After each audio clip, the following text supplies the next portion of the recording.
Check one.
to the Hamilton Tourism Development Corporation Board of Directors meeting. It's Friday, February the 27th. We have quorum present. I'd like to call this meeting to order.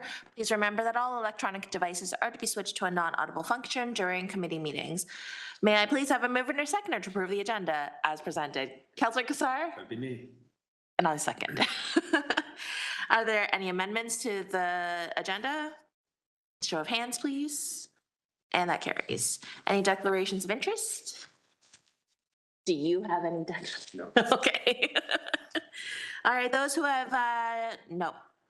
We're going to go on to 4.1, which is the approval of minutes from previous meeting. Mover and seconder, Councillor Kassar, Councillor Tammy, to adopt the minutes of December 4th, 2025. Any discussion on said approval? Nope. Hand vote. And that carries. Thank you.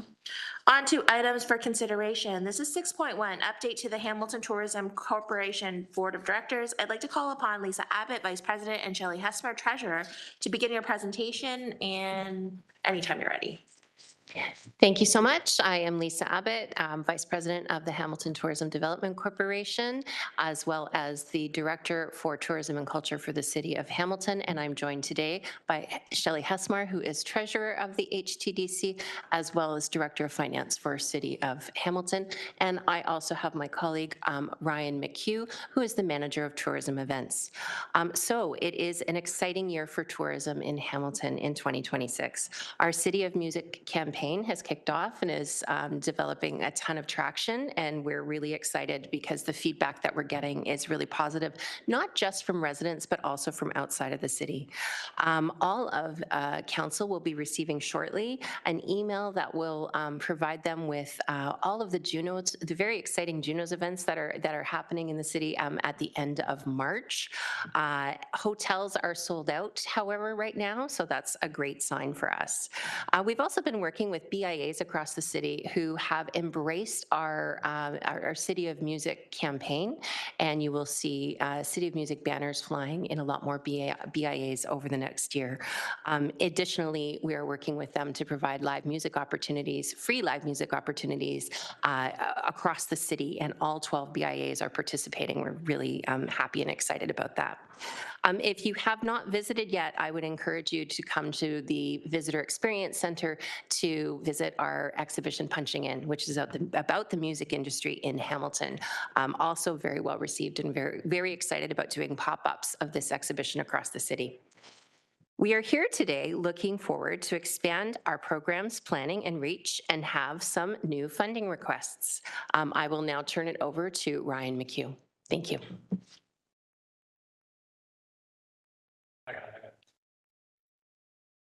Thank you, Lisa. I'm Ryan McHugh, Manager of Tourism Events, and I really appreciate the opportunity to present today. So this presentation will do three things. So first, it will provide a bit of an overview of some of the initiatives which Hamilton Tourism Development Corporation has already funded.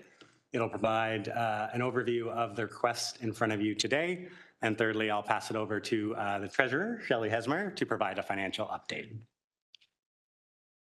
Next slide, please. Thank you, Pam.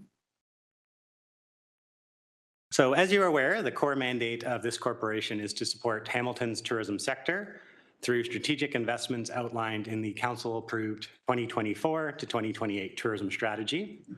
That strategy, as you're aware, was approved in late 2024, and the first annual update was provided to the mayor and members of council in December 2025. I'm pleased to report that the team has made significant progress on implementation, progress that would not be possible without the investments made by the Hamilton Tourism Development Corporation.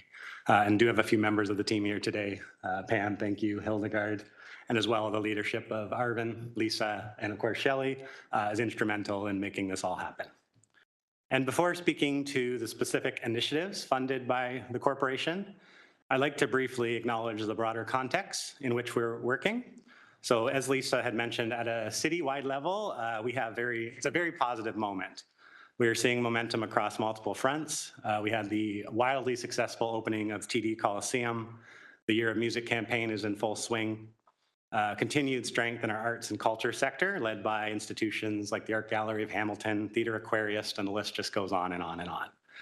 The momentum is further supported by investments not just in the arena, but in John C. Munro Hamilton International Airport, expanded GO train service, and a really strong pipeline of new hotel developments.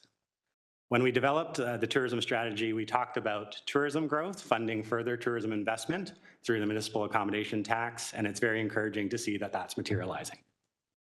So with this broader context in mind, I'll turn to several initiatives that have already been supported by the corporation. And of course, the event in our world that is most top of mind, in fact, we're living and breathing it, is the 2026 Junos. So as you might have seen in media reports, the Junos will include live performances by Hamilton's own Lee Arkells, The Beaches, Daniel Caesar, and William Prince. Also, special appearances by legend Joni Mitchell, who will receive a Lifetime Achievement Award, and Nelly Furtado, who's going to be inducted to the Canadian Music Hall of Fame. So speaking with Caris, ticket sales are very strong at this point in the game. As Lisa mentioned, hotels are sold out or near sold out. And we're just getting an incredible amount of earned media across Canada, especially with our entertainment precinct being front and center. So that's on a national stage, which is exactly what we were shooting for. The next initiative are the 2027 and 2029 Canada-wide science fairs. So we are currently finalizing the contribution agreements and now have confirmed dates in June in both of those years. So this represents a significant opportunity for Hamilton. In addition to welcoming thousands of Canada's top young science students, the event also attracts educators, judges, sponsors, and families from across the country. From a tourism perspective, the team's working closely with partners to develop stay and play packages designed to encourage extended visits, increasing overnight stays and broader exploration of Hamilton's attractions and experiences. And beyond the economic impact, hosting this event, it really meaningfully reinforces Hamilton's reputation as one of Canada's most diversified economies and recognized as really a powerhouse in science, innovation, and education sectors. The next initiative I'd like to highlight is the Indigenous Tourism Experience Study, which has now been completed. This work was grounded in broad and meaningful consultation throughout the Indigenous Tourism Advisory Team, surveys, direct engagement, which resulted in strong participation and genuine buy-in from Indigenous partners and stakeholders. From a tourism industry perspective, the timing is very favorable, as Indigenous tourism is widely recognized as the fastest growing segment of the Canadian tourism industry, with strong and sustained demand from international visitors who are seeking authentic cultural experiences. And beyond economic impact, Indigenous tourism contributes to truth and reconciliation efforts by supporting Indigenous-led experiences and ensuring authentic stories are shared in meaningful ways. And beyond the strategy itself, a key outcome has been relationship building. We have, through this exercise, meaningfully strengthened our partnerships with Six Nations of the Grand River, Mississaugas of the Credit First Nation, and Hamilton's urban Indigenous community. With the study now complete, we are moving firmly into execution mode, shifting from planning to implementation, supporting experience development, and identifying early opportunities that align with the tourism strategy. So the next initiative I'd like to highlight, we have a lot on the go, as you can see, the Waterfall Destination Master Plan, which is now nearing completion. This investment has enabled the development of coordinated citywide framework to manage visitor pressures at one of Hamilton's most significant tourism assets. As you're well aware, Hamilton's waterfalls remain a major draw for visitors, but increased demand has created very real challenges, including traffic congestion, environmental strain, safety concerns, and neighborhood impacts. This master plan is designed to address these realities through both immediate actions to mitigate over-tourism and long-term recommendations focused on sustainable stewardship and visitor infrastructure. This has been a highly collaborative exercise involving multiple city departments and key external partners, including the Hamilton Conservation Authority, Royal Botanical Gardens, the Bruce Trail, and many, many others. Consultation has been extensive, including public engagement sessions, which are still ongoing, shareholder workshops, Indigenous consultation, and a public survey, which generated over 500 responses, providing strong community input for the plan. And the draft master plan will be presented to our senior leadership team and then an upcoming general issues committee in the coming months or two. And that feedback will be incorporated into the final version, which we intend to bring in the early summer of this year. So the next area I'd like to highlight relates to placemaking, activation, and safety initiatives supported through the corporation. These investments support critical safety measures, including Hamilton Police Services paid duty officers at high-profile conventions and tourism events, ensuring a safe, well-managed visitor experience. Funding also enabled a series of placemaking activations, including throughout downtown Hamilton and West Harbour, which contribute to vibrancy, animation, and increased pedestrian activity in key public spaces. Some supported initiatives include the King William Summer Street Closer, Fringe on the Street's outdoor performances, the Strange Waves concert series at Ferguson Station, and the Hamilton Philharmonic Orchestra concert series. Next slide, please. Thank you. So this funding ask supports the one you're seeing here for the tourism event attraction. It supports Tourism Hamilton's event attraction efforts across meetings and convention, sport and cultural sectors. These funds are primarily used for bid fees or sponsorships, which are a necessary requirement when competing for high-impact tourism events. Bid fees secure hosting rights, licensing, marketing, and related event costs. Funding must be in place to submit competitive bids, but fees aren't paid unless Hamilton is selected as the host city. Some examples of some of the bids we have out include the CUPE Health and Safety Conference, the Wounds Canada Conference, Ontario Modern Language Teachers Association, Assemblies of the First Nation Annual Climate Gathering is one we actually secured. So a wide range of conferences across our very diverse economy. And meetings and conventions are particularly valuable to the visitor economy as they drive weekday business and help stabilize demand outside of peak periods. Often they're held in the winter months, which we need a lot of hotel demand because we don't have the leisure visitors during that period. And they also reinforce Hamilton's reputation as a destination for business, education, and innovation. And one recent win, which we will be asking a funding request in short order, in the sports space, we have also been working with Oakview Group to secure the Canadian men's basketball team. We'll be playing two FIBA World Cup qualifier games in the TD Coliseum in July against Puerto Rico and Jamaica. And this event will, of course, feature Shea Gildress-Alexander, Hamilton's own. And this is just a strong example of the types of investments that translate into significant events that are on the national stage. Next slide, please. Thank you. The next funding request relates to the International Indigenous Tourism Conference, which we will be bidding on with the hope of bringing the event to Hamilton in 2028. This opportunity directly builds on the Indigenous Tourism Experience Study, previously funded by the corporation. This conference is Canada's premier and only national Indigenous tourism conference and the largest of its kind globally. The conference attracts a national and international audience of Indigenous tourism operators, entrepreneurs, community leaders, policymakers, and industry partners, and has a projected attendance of approximately 1,200 delegates. From a tourism perspective, this represents a high-value meeting and convention opportunity, generating significant economic impact, weekday hotel demand, and national visibility for Hamilton. And then more strategically, hosting this conference reinforces Hamilton's commitment to advancing Indigenous tourism development while providing local operators and entrepreneurs with direct access to knowledge exchange, partnership development, and business opportunities. Next slide, please. So the next funding request relates to Hamilton's Year of Music banner initiative.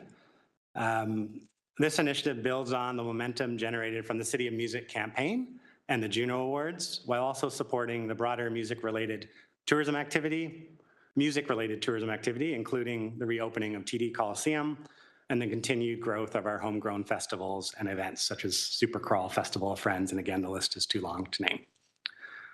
It also directly aligns with the tourism strategy's direction to deliver campaigns that not only attract visitors, but also foster pride in place, recognizing that when Hamiltonians are proud and excited about their city, they serve as the best tourism ambassadors.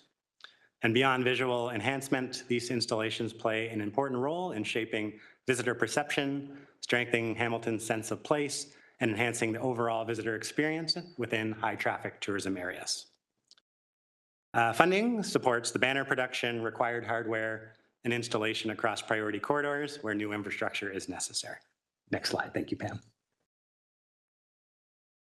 The next funding request relates to destination marketing investments.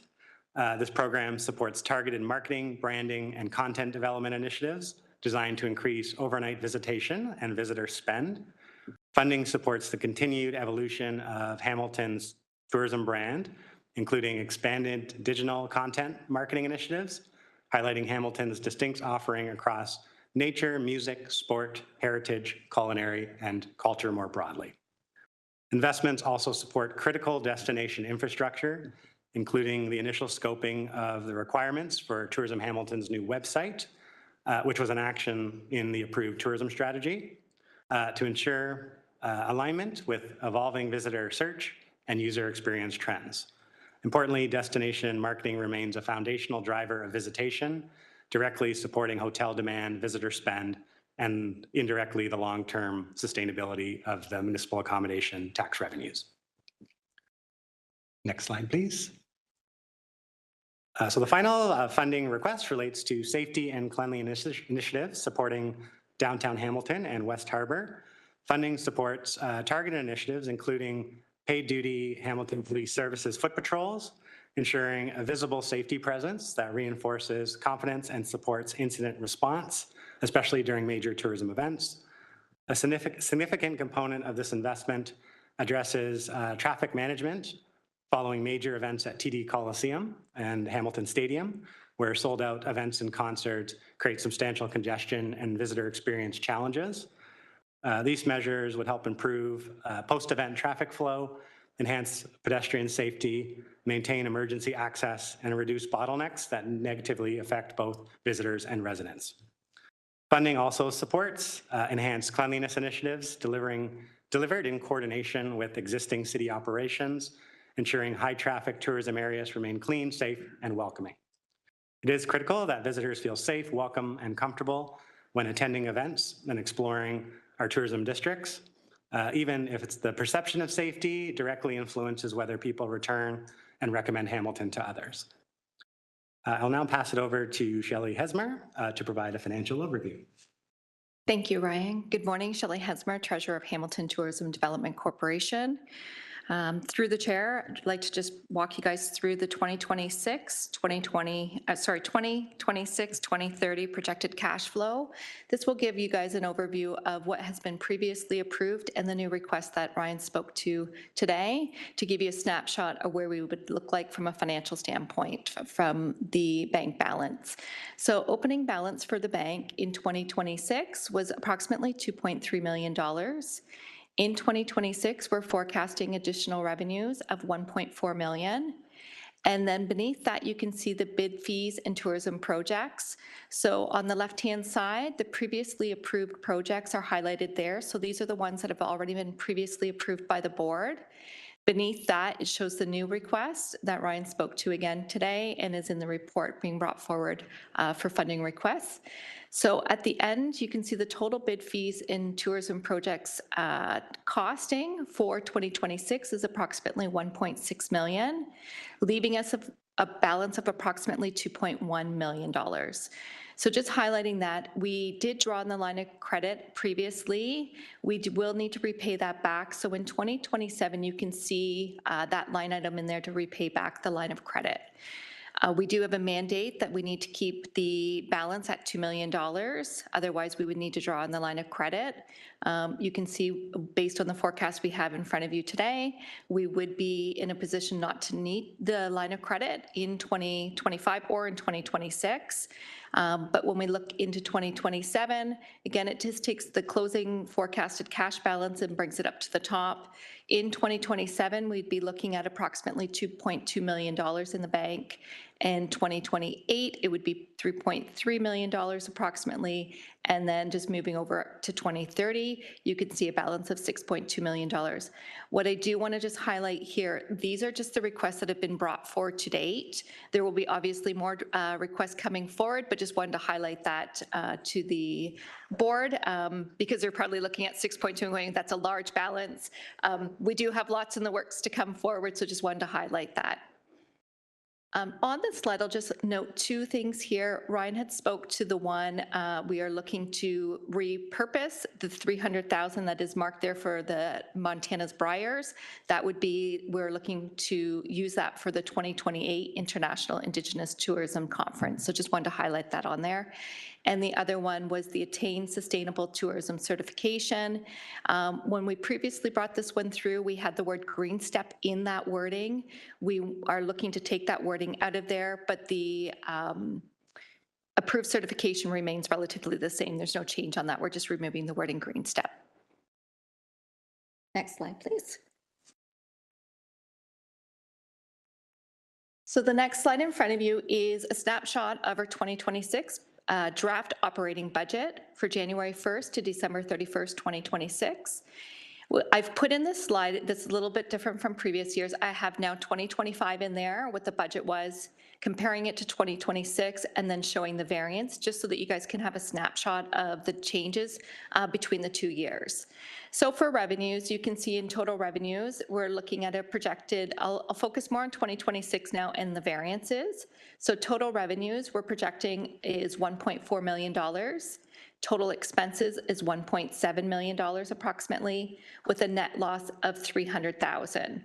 Highlighting again, the loss that is sitting there, that is normal for an organization that has just got started. So again, we've got lots of great initiatives on the go. We are focused on the 2 million, keeping that balance in the bank, but with the loss, we would still be okay. I will just highlight some of the variances in there just so you can see the changes from year to year. Under total revenues, you can see that we have increased our hotel revenue for municipal accommodation tax. We also have the increases for short-term rental. We're projecting revenues to come in for 2026. Interest income, we were a little bit high on our forecast for interest income in 2025, so we have adjusted that to be appropriate. Interest rates did drop when we did the 2025 budget, so there was a change a bit in there as well.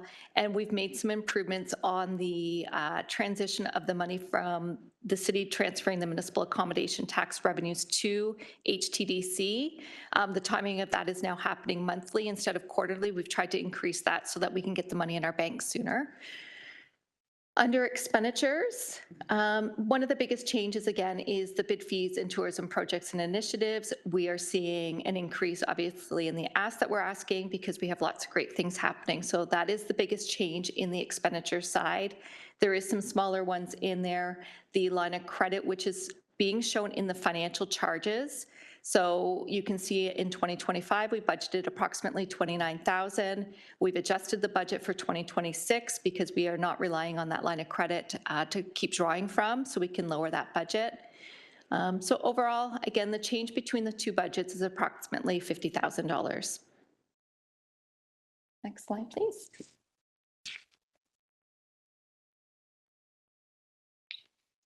Oh, back one. So this slide gives you a snapshot of the 2025 operating budget versus actual. This is a draft, unaudited. Our audited has not taken place, but we did have the results preliminarily pulled together to bring forward to the board so they could have a snapshot of what 2025 looked like. So I'll walk through and just highlight the actuals. So in 2025, we've seen total revenues of $1.2 million, again, primarily made up of the hotel MAT revenue and interest income of approximately $119,000. Under expenses, total expenses were $1.2 million, and that leaves us a surplus of $82,000. So when we're looking at the budget to actuals, what's driving? We were forecasting a budget of a loss of $360,000, but now we resulted in a surplus of $82,000. So the big change there is we did see more revenues coming in than budgeted. We also had some savings, and I wouldn't say savings, we had some items in the bid fees and tourism projects and initiatives where we haven't spent all the money. As of yet, we intend on spending that money, but it's just a timing issue. So that's just highlighted in there why we ended up with the surplus. And again, as I indicated on the previous slide, the finance charges, what we budgeted to actual, came in a little bit lower than anticipated. Next slide. So I think that concludes our presentation, but open for questions. Thank you.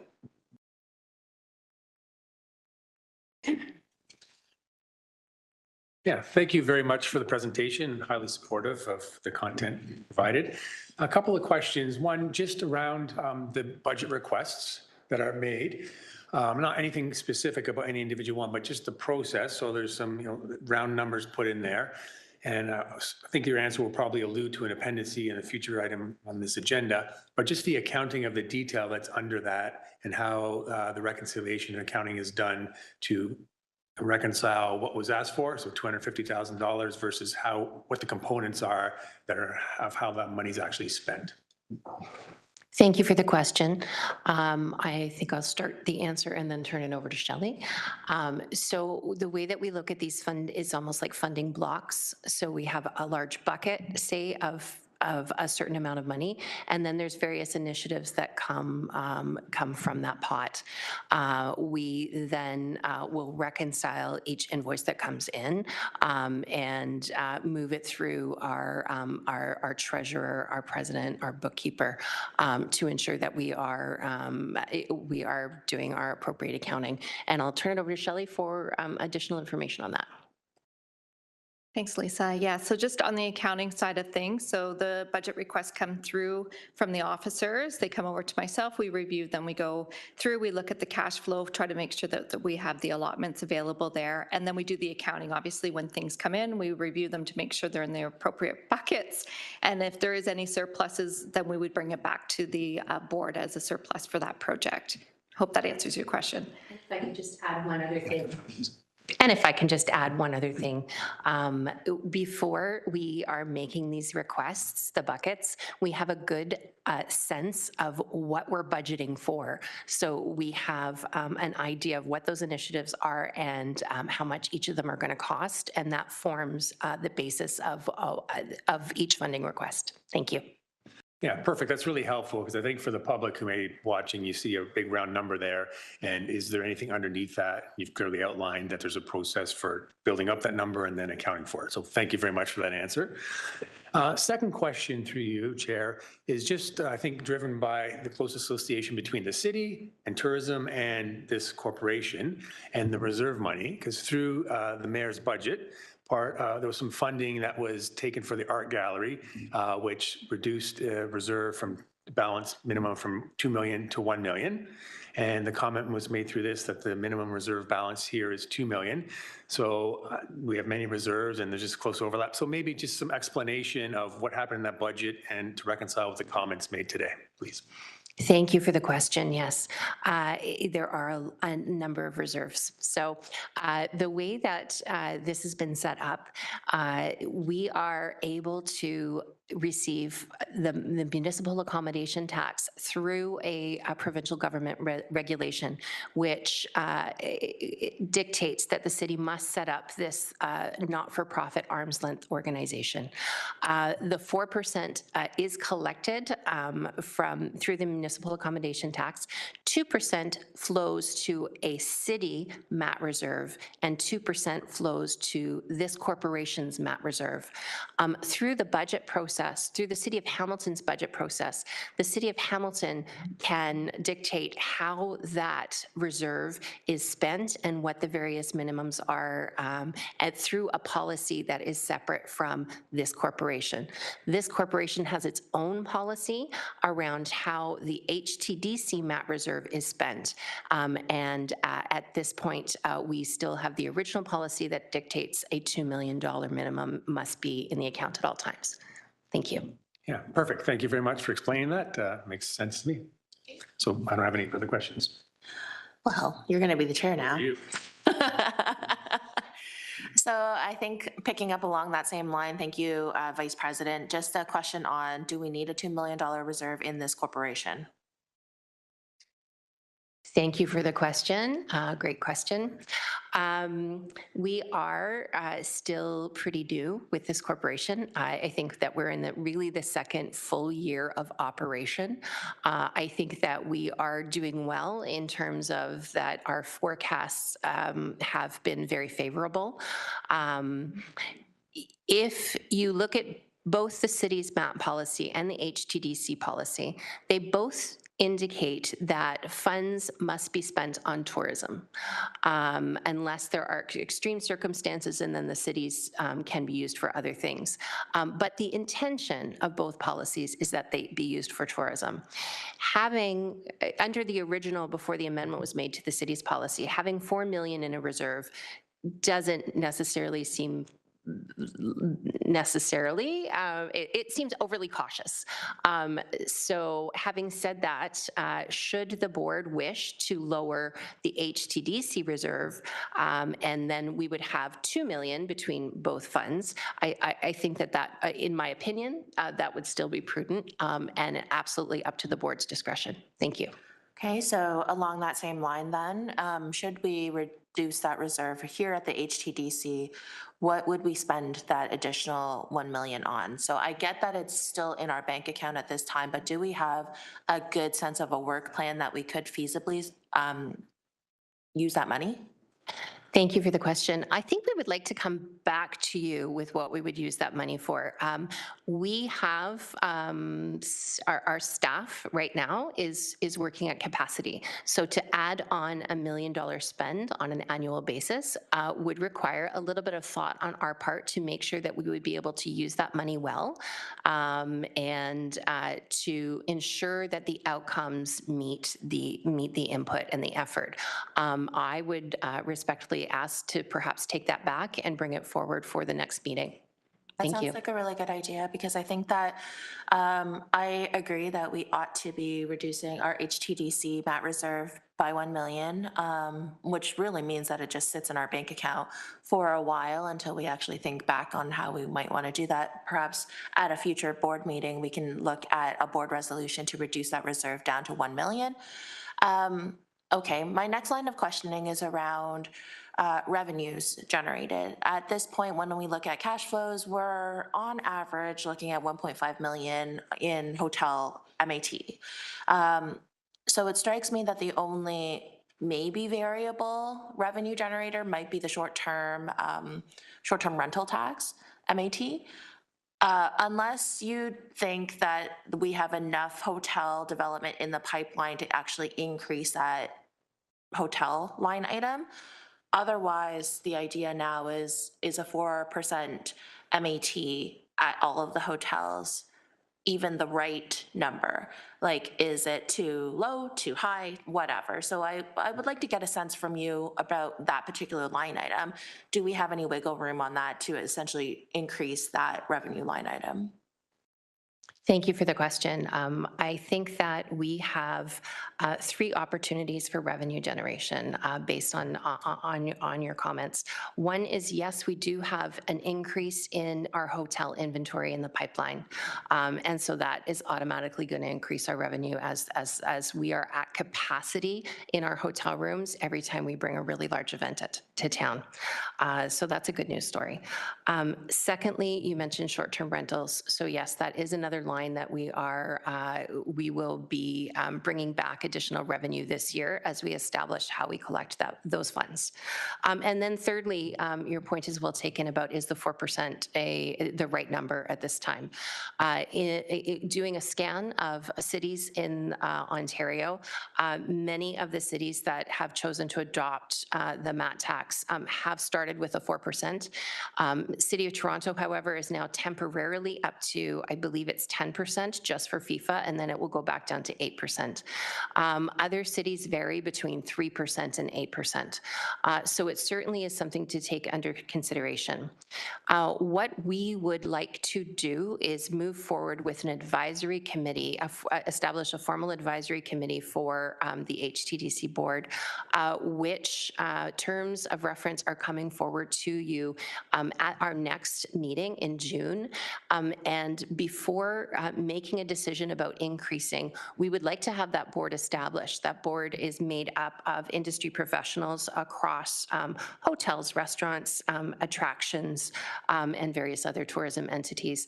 And we really want to ensure that we are doing this lockstep with the industry to ensure that they have buy-in and that they can provide the expertise there in terms of what people are saying and what the feedback is about that 4% and if we can increase it. And so that will come back at a next meeting, future meeting? What does that look like? Thank you. Yes, we have established that we are meeting quarterly, so our next meeting has already been scheduled for June, and our intention, oh, thank you very much, Tamara. We will be bringing it back May 20th. Okay, Yeah. excellent. More questions. Go ahead. So when it comes to how we are spending these dollars, because I appreciate the action plan that you've already laid out in this board meeting in terms of like all of, and Councillor Kassar has already kind of gone through all of those things. How are we looking at maximizing the assets that we currently have? I think about Dundurn Castle, it is a national historic site. So how does your plan align with, say, the City of Hamilton's museum strategy, or how does it potentially align with how our entrepreneur ecosystem is mapping? Because we also have opportunities with just using our sites as economic drivers for entrepreneurial activities. Specifically, I think about how do we maximize some of our local artisans or our local product developers in any of these assets that we know are national historic sites. So what I'd like to see is how does that align with, say, the existing City of Hamilton sort of tourism strategy that actually includes a lot more than what HTDC does? Hope that makes sense. Thank you. Yep. Let's take a shot. I would say that we are very collaborative and integrated in terms of thinking about how we use HTDC and the MAT tax and supporting the tourism strategy and the other existing strategies that we have in tourism and culture, like the Civic Heritage Museum strategy. I will give you a couple of examples. The City of Music campaign includes opportunities for professional development for music entrepreneurs. So these are promoters in particular. And so it is very embedded and related to the activities that we're doing for Junos. So we are doing this professional development program, and those entrepreneurs will be producing events at Dundurn on the lawn and at Fieldcoat and at various locations across the city using the assets that we have. A second example would be the Indigenous tourism study and the related entrepreneurial initiatives that are coming from that study. The opportunity is there to partner with Six Nations and the Mississaugas to bring their programming and have it happen within Dundurn Castle. Future ideas include, can we be running buses from Dundurn to Six Nations on a regular basis? So those are the kinds of things that we're talking about now. And the work that we're doing on HTDC and all of these funds goes to support those collaborative efforts. And then finally, I'm going to say marketing. Marketing plays a really key role in tying all of these assets together. And the funding for the destination marketing in particular is really going to drive a holistic way to promote all of the tourism assets that we have here in Hamilton. Thank you. Thank you. You sparked another question in me when it comes to marketing.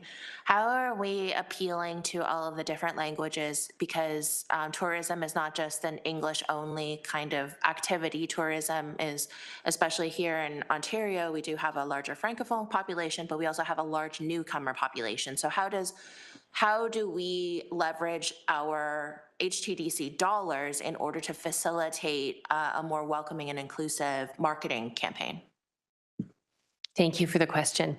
To be perfectly candid, I think we can be doing a better job. Right now, we have on our radar that we are going to be producing signs in French for various tournaments this year.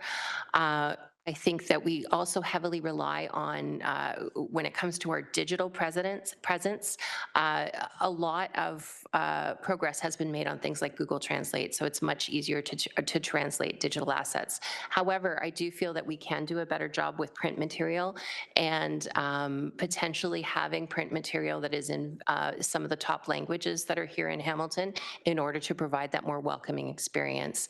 And we have on on our radar this year to create a comprehensive marketing plan for all of our assets here in Hamilton with our dedicated marketing team. We've never had a dedicated marketing team to this before. And so we're really excited about some of the initiatives that are already flowing from this team. Okay, Thanks. thank you. Yeah. Last question, getting back to the mat reserve here at the HTDC. Should we come back with a new policy to reduce that mat reserve? What are the opportunities for us to leverage more city staff or like HR related things? Because I'm thinking about how can we use that reduction in the reserve to help offset some of the costs in, say, City of Hamilton tourism that might actually have a direct impact to the tax levy. So I'm trying to put on both my board member hat and my city councilor hat. So I really would like to understand what can we do with that additional $1 million? Thank you for the question. Referring to the most recent budget cycle, through the budget process, the city's MAT reserve has been used now to fund 3 positions that would have been levy positions had we not had the MAT reserve. So we are already doing that through the city's portion. Through the HTDC MAT reserve, we would need to go through the policy to ensure that staffing is something that is allowed through the policy. The policy is very clear in terms of there needs to be funding requests have to support overnight hotel stays. It's a little bit more overt in that policy because it's dictated by the province. I would need to go through it and clarify for sure if we could use that for staff. But generally, it's the city's MAT that we've been using to offset the levy. Okay, all right, thank you. Thank you. Do you have any more questions? Okay, so I'll take back the chair then. At this time, since we've exhausted all of the discussion on the presentation, Councillor Cassar is going to move it. I'll second to receive the presentation. Show of hands, and that carries. Wow, this is getting right through it. On to 2026 operating budgets, 6.2. Any discussion on this presentation at all? I got none. I already said thanks. Okay. So, so we're going, and then we'll put 6.2 and 6.4 all together. Is that what that says? In the resolution. Okay, thank you. Thank you, Elsie Bates. On to 6.4, which is the Tourism Hamilton Project Funding Request. These are the 2026 allocations citywide. Any discussion on this report?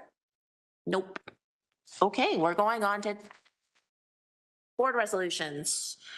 This 10.1, Councillor Cassar will put it on the floor to put resolution, and I'll second to put the resolutions on the floor.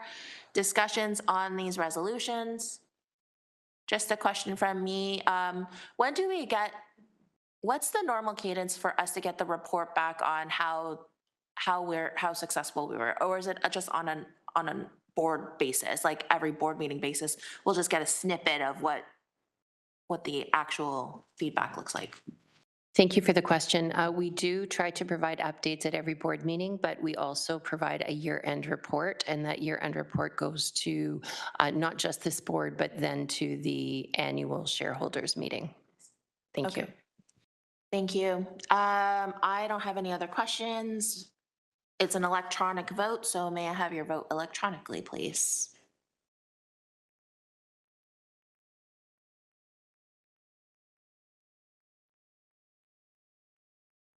Okay.